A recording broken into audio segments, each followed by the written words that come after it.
Vous êtes bénis quand vous suivez LMTV, Lumière du Monde Télévision. Nous vous saluons au nom du Seigneur Jésus-Christ, un grand maître qui revient très bientôt. C'est votre émission, Jésus revient, subdivisée en plusieurs modules. Le premier module, qui est Jésus? Et nous l'avions déjà entamé la semaine dernière avec le pasteur Patrick Salafranque. Et c'est le même invité qui a accepté d'être avec nous aujourd'hui encore pour parler cette fois-ci de la préexistence du Seigneur Jésus-Christ. Salut à vous, pasteur. Bonjour. Ouais, merci d'être là encore avec nous. C'est un plaisir pour moi d'être avec vous et de partager sur ce merveilleux livre qu'est la Bible. Ouais. Et beaucoup ne croient pas en la Bible. C'est dû à quoi, selon vous?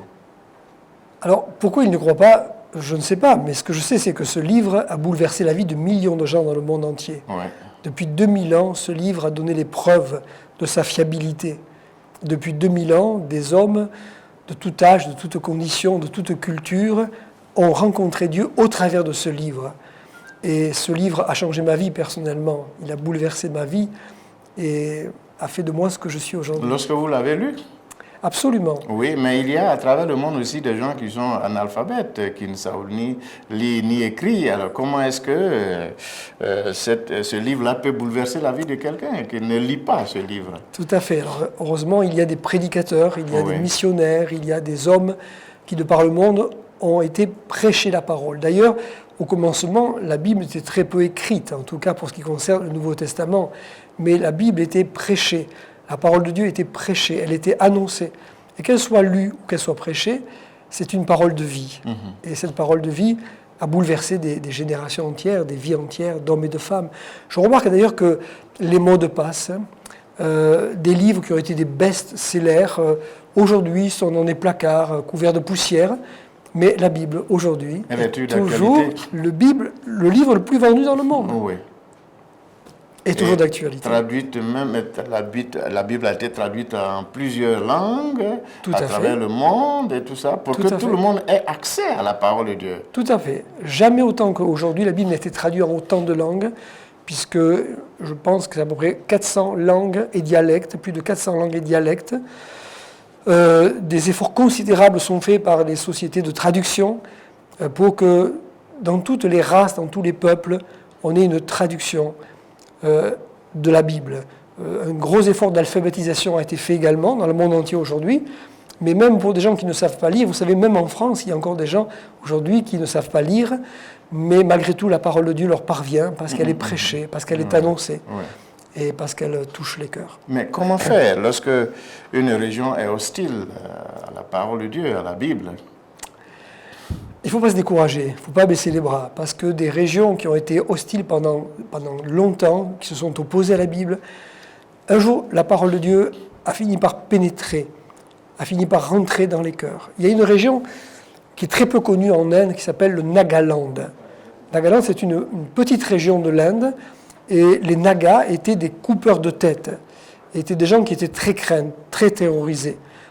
Des efforts ont été faits pour les évangéliser, sans succès pendant longtemps. Et un jour, un missionnaire a réussi à annoncer l'évangile aux Nagas. Et aujourd'hui, le Nagaland est le pays le plus christianisé du monde, puisque pratiquement 95% de la population des Nagas a accepté Jésus-Christ comme sauveur. C'est merveilleux tout ça.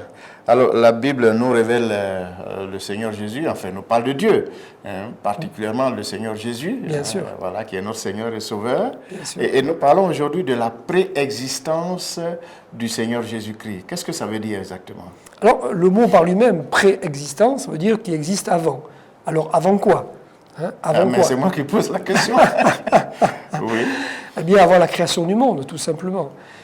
La préexistence de Jésus souligne le côté éternel de Jésus. Il y a eu un moment dans l'espace-temps où Jésus s'est incarné. En fait, vous voyez, pour moi, quand on parle de Dieu, et ce mot éternel, bon, on essaiera un petit peu d'y revenir sur le mot éternel, puisque c'est le mot important, cela nous rappelle que Dieu est en dehors du temps, que le temps est une dimension matérielle. Le temps est une dimension matérielle. Le temps, nous mesurons le temps à partir justement des rotations de la Terre autour du Soleil. La notion de temps est une notion matérielle, mais Dieu n'est pas matériel. Dieu est esprit, dit la Bible. Ce qui caractérise Dieu est esprit. Ce mot esprit aussi, c'est un mot qui est difficile à comprendre. Ça veut dire qu'il est en dehors de la matière. Dieu est esprit. Il est en dehors du temps. C'est ça, il est éternel. Quand j'étais jeune, avant de devenir croyant, c'était une notion qui m'intriguait beaucoup, la notion de l'infini. En mathématiques, on voit ça souvent, l'infini. L'infini, Ouais. Oui, je crois que vous êtes Moins professeur de l'infini, mathématiques. Moins l'infini, plus l'infini. Bon. Alors expliquez-moi. Non, pour le moment, on n'est pas venu parler de mathématiques, mais nous parlons de la préexistence éternelle du Seigneur Jésus-Christ. Alors, d'abord, c'est une réalité spirituelle, puisque donc Dieu est en dehors du temps. Le Christ, Fils de Dieu, avant d'avoir été dans l'incarnation, était tout simplement Dieu. La Bible dit qu'il existait. Existant en forme de Dieu, dit l'apôtre Paul aux Philippiens. Ce mot existant en forme de Dieu, ça veut dire qu'il est Dieu tout simplement. Il est Dieu. Au commencement était la parole, dit l'apôtre Jean. La parole était avec Dieu, la parole était Dieu. Le logos, ce logos divin, ce verbe divin, il est Dieu. Donc parce qu'il est Dieu, il est éternel. Et ce mot éternel, alors dans la Bible, il y a deux mots, en tout cas dans l'hébreu par exemple, il y a deux mots qui expriment cette idée. D'abord, quand nous avons le mot éternel dans la Bible, Dieu se présente comme étant l'éternel.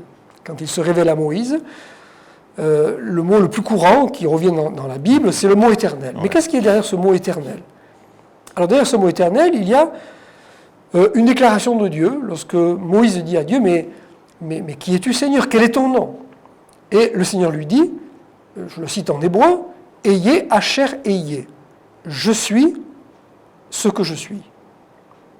Et plus loin, Dieu dira, celui qui est, il est, t'envoie vers mon peuple. Donc il utilise un présent éternel. Il utilise un verbe qui est le verbe être. Oui. Hein, ce que nous traduisons éternel, ce que nous appelons le tétragramme. Tétragramme, c'est-à-dire les 4 lettres qui définissent le plus le nom de Dieu, Yod, E, Vav, E en hébreu. Ce tétragramme est le verbe être conjugué à la 3e personne du singulier. Il est. Celui qui est. Celui qui est. Alors voilà, qu'est-ce que c'est ce verbe être-là ? Dans ce verbe être, dans ce tétragramme, il y a les 4 temps. Il y a le passé, il y a le présent, il y a le futur. Le présent qui n'est pas vraiment une notion en hébreu, il n'y a pas vraiment de présent en hébreu. Il y a un étant, un en train d'être. Hein, un en train d'être. Donc, il est celui qui était, dit la Bible, il est celui qui est, il est celui qui vient. Oui. Alors, donc, mais où est-ce que le Seigneur, où est-ce qu'il était, puisqu'il était en forme de Dieu, où est-ce qu'il était ? Il était où ? Au ciel, quelque part, dans les nuages enfin, où est-ce qu'il était, le Seigneur ? Alors, tout dépend de ce qu'on appelle le ciel encore, puisque le ciel, il y a 2 sortes de ciel. D'ailleurs, le mot, en hébreu, le mot shamaïm, shamaïm, qui désigne le ciel, est un dual en hébreu. Alors, un dual, c'est une particularité de l'hébreu. Dans notre langue, il y a le singulier, il y a le pluriel. Mais en hébreu, il y a le singulier, il y a le pluriel et il y a le dual. Le dual, c'est 2. Voyez ? Et tous les mots en naïm, en hébreu, sont des duals. Par exemple, le ciel, c'est shamaïm, ha-shamaïm. Shamaïm, ça veut dire, c'est un dual. Et l'hébreu nous apprend qu'il y a 2 ciels, au fond. Il y a un ciel matériel. Alors un ciel, c'est le ciel, c'est notre constellation, c'est notre univers, mais il y a aussi d'autres univers. On est dans le monde du matériel, mais Dieu n'est pas dans le matériel. Le ciel de Dieu, c'est un ciel spirituel. C'est une dimension qui nous échappe, qui est au-delà de notre perception humaine. Et je dirais presque de notre compréhension humaine. C'est par la foi que nous comprenons cette dimension spirituelle. Dieu est esprit. Ça veut dire que Dieu est dans une dimension qui n'est pas une dimension matérielle. Donc Jésus a toujours existé dans cette dimension spirituelle. Il est éternel, il est en dehors du temps. Il n'a ni commencement de jour, dit la Bible, ni fin de vie. Il est en dehors du temps. Mais dans l'histoire de l'humanité, il y a un moment donné où le Seigneur Jésus-Christ a quitté cette dimension d'éternité pour rentrer dans l'espace-temps. Alors, dans cette dimension-là, à quelle activité le Seigneur se prêtait-il ? Alors, il y a peu de choses, mais une chose que l'on sait, par exemple, il y a un texte dans l'évangile de Jean où Jésus dit « Je t'ai glorifié sur la terre, j'ai achevé l'œuvre que tu m'as donné de faire. Maintenant, toi, Père, glorifie-moi auprès de toi-même de la gloire que j'avais auprès de toi avant que le monde fût. Donc, avant que le monde fût, Christ était dans la gloire du Père, dans la communion du Père, et aussi dans une relation d'amour. L'amour est aussi, dans la Bible, préexistant. Mais souvent même, on n'arrive même pas à bien expliquer la gloire. La gloire de Dieu, Moïse a demandé à Dieu, bon, fais-moi voir ta gloire. Oui. Bon, c'est quoi la gloire? Alors, la gloire, c'est la manifestation de ce que Dieu est. En hébreu, le mot kavod, qui désigne la gloire, c'est un mot qui veut dire quelque chose de lourd, vient de la racine kaved, lourd, pesant. Quand Dieu se manifeste, on est comme écrasé par sa présence. Parce que Dieu a cette dimension qui n'est pas une dimension humaine. Et quand Dieu révèle qui il est, quand Dieu manifeste qui il est, par exemple quand Dieu manifeste sa présence, et je vous ai dit d'ailleurs aux amis auditeurs qui nous écoutent que Dieu est présent, que Dieu est omniprésent, qu'il est près de nous, qu'il est là dans ce studio, mais qu'il est aussi près des amis qui nous écoutent. Mais si Dieu manifestait sa présence, si Dieu manifestait un peu de sa présence, nous serions totalement submergés. Nous avons des exemples dans l'Écriture, par exemple, quand le temple est inauguré, tout d'un coup, Dieu manifeste sa présence, sa gloire. La gloire de Dieu vient. La gloire envahit le temple, et personne ne peut rester dans le temple. On doit sortir du temple, c'est insupportable. C'est la présence de Dieu. La présence de Dieu, qui est à la fois sainte, glorieuse, magnifique, écrasante. Est-ce qu'aujourd'hui, un chrétien de notre temps peut faire la même prière, Seigneur, fais-moi voir ta gloire? Bien sûr. Nous le chantons souvent d'ailleurs. Bien sûr, bien sûr. D'ailleurs, Jésus, un jour, a dit à une femme, si tu crois, tu verras la gloire de Dieu. Et de quoi Jésus parlait? Il parlait d'un homme qui était mort, qui était enterré depuis 4 jours, mort peut-être depuis 5-6 jours, et tout d'un coup, Dieu a manifesté sa gloire, c'est-à-dire qu'il a manifesté sa puissance, il a manifesté qu'il est au-delà de la mort, au-dessus de la mort. Ça, c'est la gloire de Dieu, quand Dieu manifeste qui il est et ce qu'il peut faire. Ouais. Alors, donc, le Seigneur, dans cette préexistence-là, avait-il connaissance de ce qu'il devait venir sur la terre, il devait mourir pour nos péchés, est-ce qu'il avait connaissance de tout ça? Tout ce processus? Alors, il y a une prescience de Dieu, en effet. Une prescience de Dieu, c'est-à-dire que Dieu connaît les choses par avance. Et l'apôtre Pierre, par exemple, dira de Jésus qu'il est l'agneau de Dieu qui a été destiné pour le salut des hommes et qu'il a été destiné avant la fondation du monde. On a souvent cette expression dans l'Écriture, avant la fondation du monde. Et entre autres, Pierre nous dira qu'il a été destiné à être notre sauveur avant la fondation du monde. Donc quand Dieu a créé le monde et quand Dieu a créé l'humanité, Dieu savait ce que ça pouvait lui coûter. Et qu'est-ce que ça pouvait lui coûter?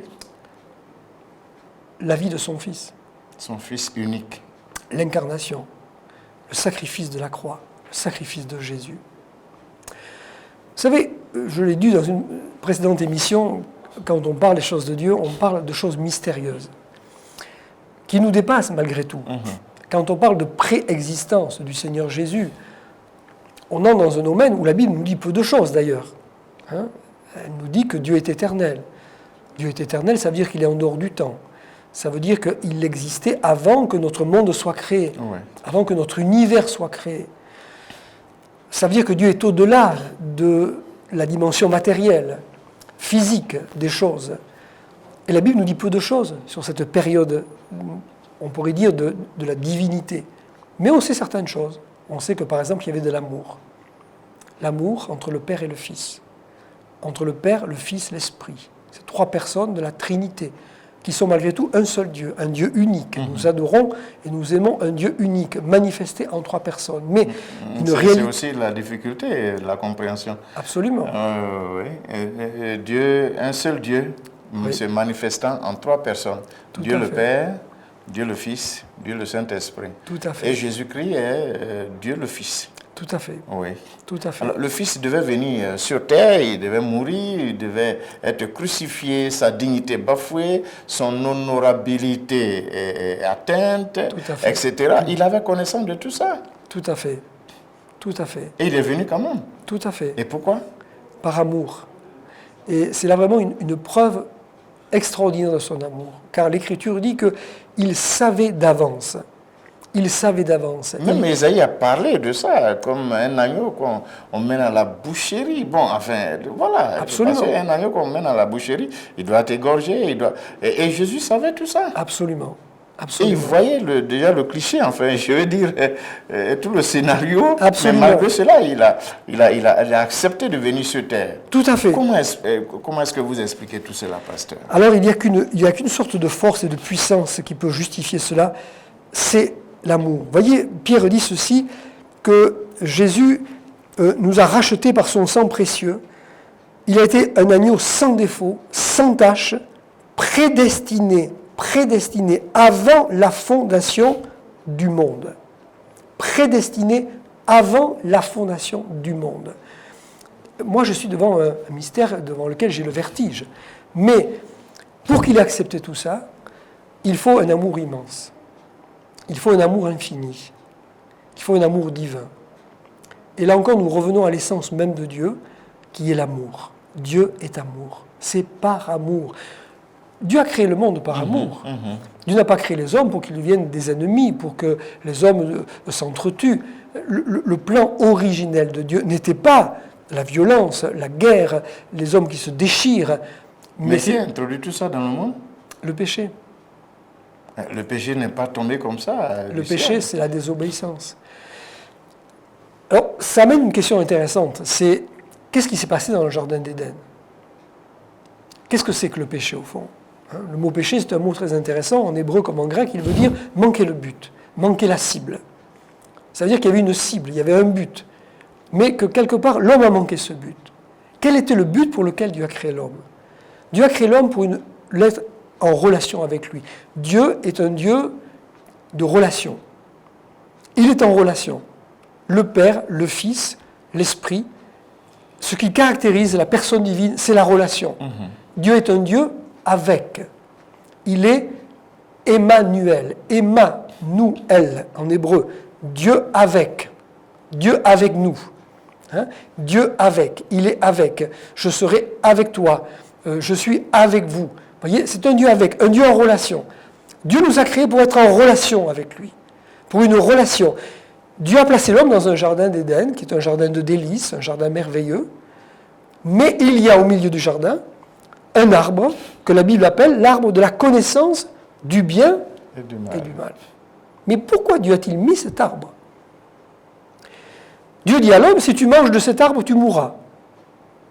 Tu peux manger de tous les arbres du jardin, mais tu ne peux pas manger de cet arbre. Mais selon la préscience de Dieu, il devait savoir que l'homme allait y toucher.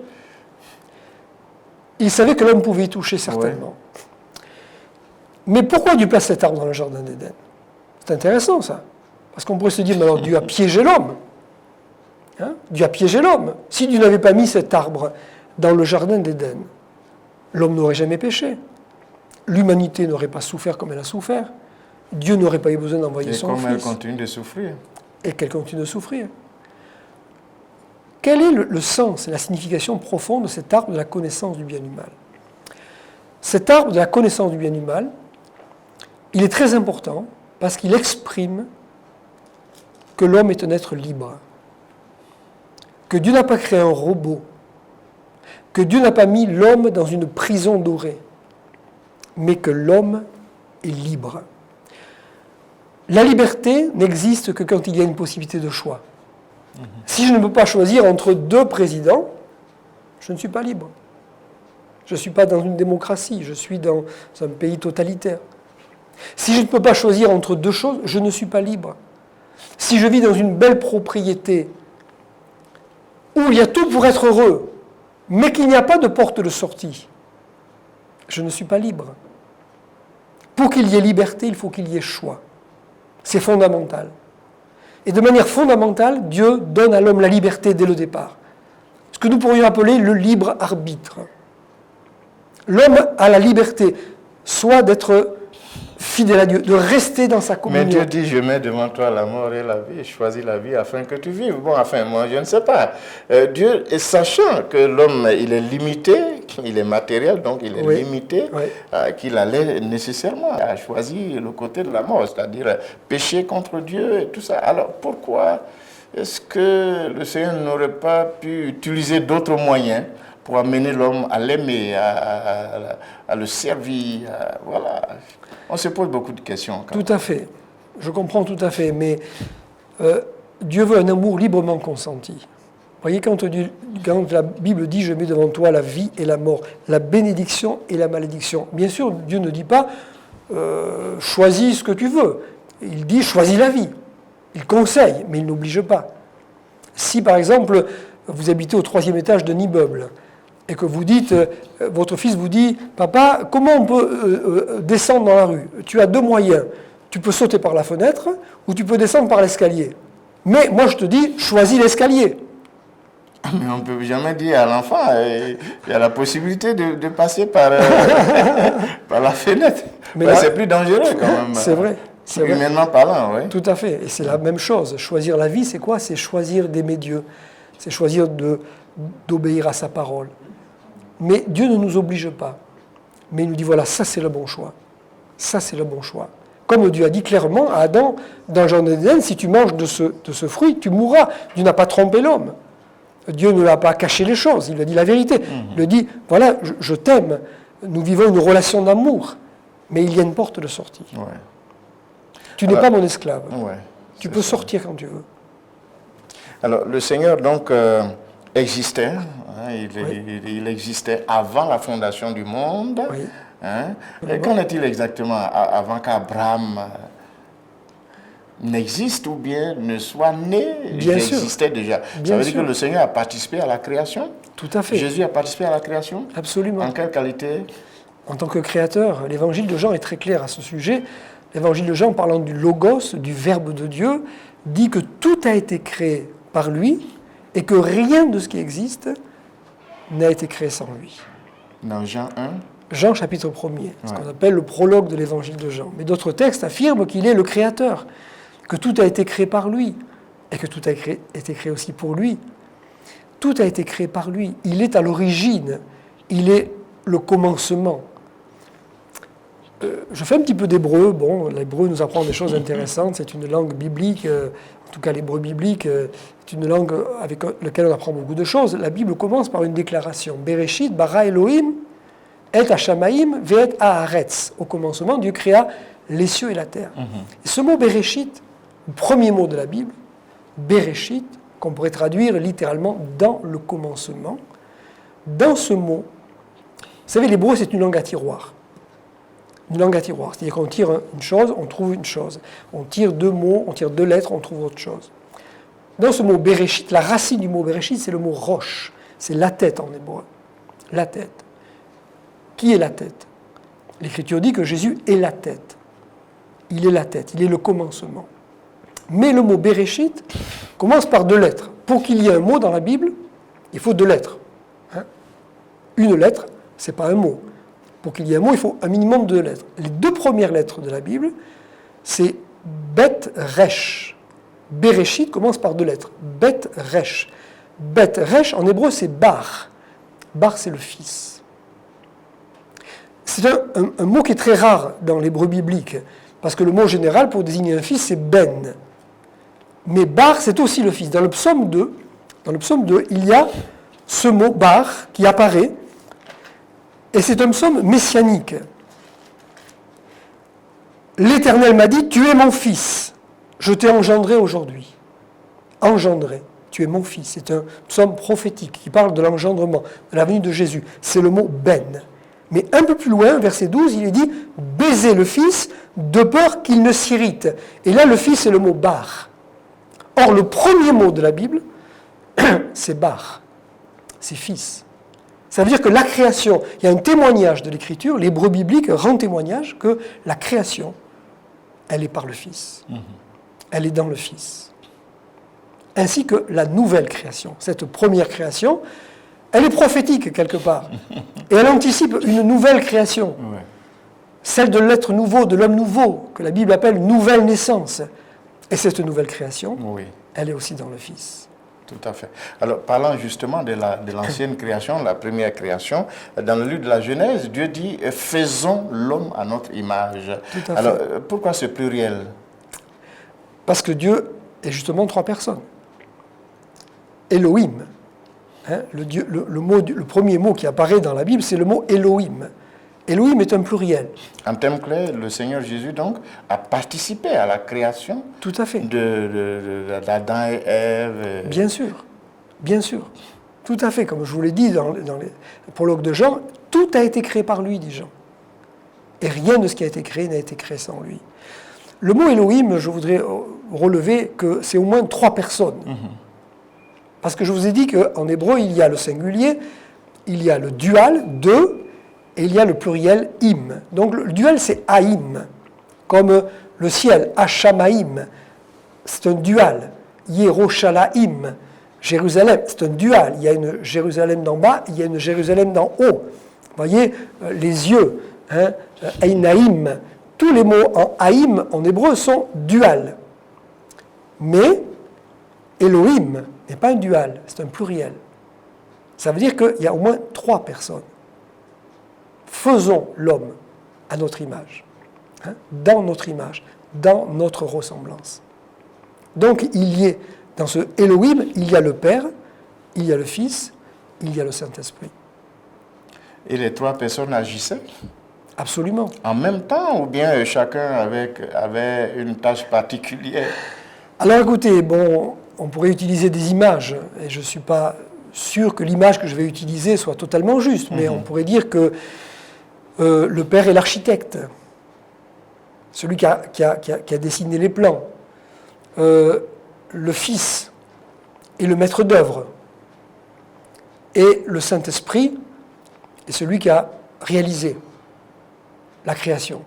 Il est clair que la Bible est claire dans ce sens que le Père, le Fils, le Saint-Esprit ont participé à la création. Les cieux ont été créés par la parole de l'Éternel et tout par le souffle de sa bouche, dit un psaume. La parole de l'Éternel, le davar en hébreu, de Dieu, le logos de Dieu, mais aussi par le souffle, par l'esprit. Et dans les premiers versets de la Bible, on voit très clairement qu'il y a Dieu, mais il y a l'esprit aussi. Hein, il y a le Verbe de Dieu qui est là. Je l'ai dit, les premiers mots de la Genèse désignent clairement le Fils. Le Fils, dans le mot Bereshit, si je peux revenir un petit peu à l'hébreu, c'est intéressant, on trouve le mot bar, Fils. On trouve le mot roche, la tête. Christ est la tête. On trouve la dernière lettre du mot Bereshit, le Tav, qui est une lettre en hébreu qui est un idéogramme, qui est une croix. La croix. Mais on trouve aussi le mot Réchit, qui est le prémisse. Et Christ est le prémisse de la résurrection. Dans un seul mot, Bereshit, on a tout le plan du salut. On a le Fils, qui est la tête, qui va donner sa vie sur la croix, et qui va ressusciter, qui va être les prémices de la résurrection. Donc, vous voyez, dans un simple mot, on a le plan du salut. On voit le Père, on voit le Fils, on voit l'Esprit. L'Esprit, la rouar de Dieu, se mouvait à la surface des eaux. Qu'est-ce que la rouar? Qu'est-ce que l'Esprit attendait? La parole. Hein? La parole. Vayomer Elohim. Et Dieu dit. Vayomer Elohim. Dès que Dieu dit, l'Esprit agit. Et la création arrive à l'existence. Est enfantée. Ouais. Et le Seigneur Jésus, donc, a participé à tout ça. Absolument. Ouais. Absolument. Il est le Verbe de Dieu. Il est la parole, le vecteur de la puissance, le vecteur du plan de Dieu, de la conception de Dieu. Mais il est aussi égal avec Dieu. Est-ce qu'on peut...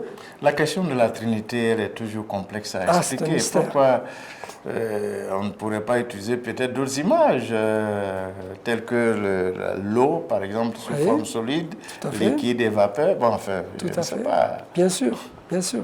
Très justement. Peut-être que c'est matériel, l'eau, bon, c'est limité, mais... Bien sûr. Expliquer la Trinité à des grandes personnes, c'est difficile, mais tout à fait. Plus forte raison, à des enfants, c'est pas toujours facile. Alors, le Seigneur Jésus, donc, a participé à la création du premier Adam. Oui. Voilà, je veux dire Adam et Ève. Oui. Voilà. Ensuite, le nouvel Adam. Le nouvel Adam, c'est qui d'abord? Et puis, quelle est la deuxième création? Alors bien sûr, le nouvel Adam, c'est le Seigneur Jésus. Oui. Adam, nous dit la Bible, était une figure de celui qui doit venir. Une figure. Adam a été créé pour être le roi de la création. Malheureusement, la chute a fait de lui un roi déchu. Mais Jésus est venu pour être ce nouvel Adam, qui est venu pour régner sur la nouvelle création. Par Adam, Dieu a organisé le monde. La Bible dit que, par exemple, tous les animaux sont venus, et c'est Adam qui leur a donné des noms. Il avait une intelligence extraordinaire. Il régnait, il dominait sur la création. Mais il y a eu la chute, il y a eu le péché. Adam a échoué. Et en Adam, toute l'humanité, quelque part, a échoué. Bien souvent, on a pu penser, on s'est dit, mais moi, si j'avais été Adam, j'aurais pas fait ce que Adam a fait. Mais on est bien conscient que chacun, on a tous, à un moment donné, péché, on a tous désobéi. Donc, en Adam, toute l'humanité a péché. Il fallait une nouvelle humanité, il fallait un homme nouveau, un nouvel Adam, pour racheter cette humanité. Et c'est le Seigneur Jésus qui s'est fait homme, qui s'est incarné. Et en Jésus-Christ, la Bible parle d'une recréation. Et quelle est cette nouvelle création? Puisque la nature c'est la même, on voit le désert, on voit la forêt, on voit les cours d'eau, enfin, quelle est cette nouvelle création? Alors dans un premier temps, c'est l'homme, l'être humain, qui est comme recréé à l'image de Dieu. L'homme qui de nouveau porte par le Christ en lui l'image du divin. Alors c'est quoi cette image? Est-ce que c'est une image physique? Non, bien sûr. C'est d'abord une image spirituelle, une dimension spirituelle. Par exemple, l'Écriture donne certains aspects, certaines caractéristiques de Dieu. Il est amour, il est justice, il est joie, il est paix. Et des fois, par exemple, on imagine de Dieu un Dieu triste, un Dieu sévère, et certainement qu'il y a de la sévérité en Dieu. Mais une chose qui caractérise Dieu, l'essence de Dieu, la nature de Dieu, c'est la joie. Mais aussi la paix, mais aussi la patience. Dieu est infiniment patient. Mais aussi la fidélité, mais aussi la maîtrise de soi. Si Dieu n'était pas maître de lui-même, il aurait écrasé le monde il y a bien longtemps. Toutes ces choses, elles sont recréées en nous par le Christ Jésus et par le travail du Saint-Esprit en nous. L'homme est recréé à l'image de Dieu.